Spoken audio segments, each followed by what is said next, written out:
শ্রীপুর রাংপানি পাথরকুয়ারে নদী, বিশাল বিশাল পাথর। আস্তে আস্তে এখানে পর্যটকরা আসা শুরু করছে।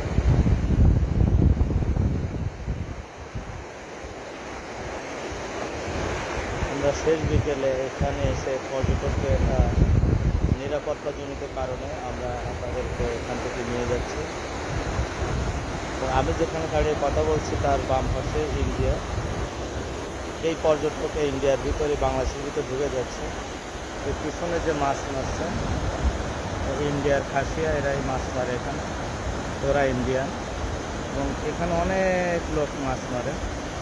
এই দেশে আবার আইন খুব কড়া, জাল দিয়ে কেউ মাছ মারতে পারবে না, তাই তারা বড়শি দিয়ে সবাই মাছ মারছে। এবং এরা সবাই খাসিয়া জনগোষ্ঠী, ভারতীয়। এবং এটি হলো বিশাল একটা পাহাড়, যে পাহাড়ের নিচে রাংপানি নদীটা প্রবাহমান। এবং এখানে বিশাল বিশাল পাথরের খণ্ড, এবং পানি আসার যে শব্দটা অসাধারণ। এখানে সবসময় আসা নিরাপদ না, তারপর পর্যটক আসার পর আমরা এখানে চলে এসেছি, তাই তাদেরকে নিয়ে আমরা এখন চলে যাব। বাংলাদেশে যারা আসছিল তারা আস্তে আস্তে তাদেরকে নিয়ে যাচ্ছে। আমরা এখন এখান থেকে বিদায় নেব। আবারও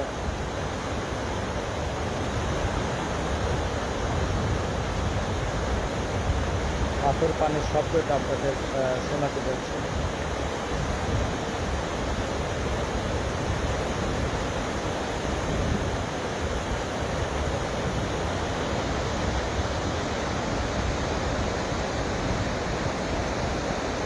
বিশাল পাথর,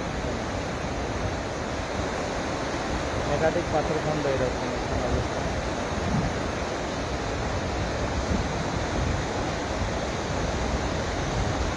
স্বচ্ছ পানি,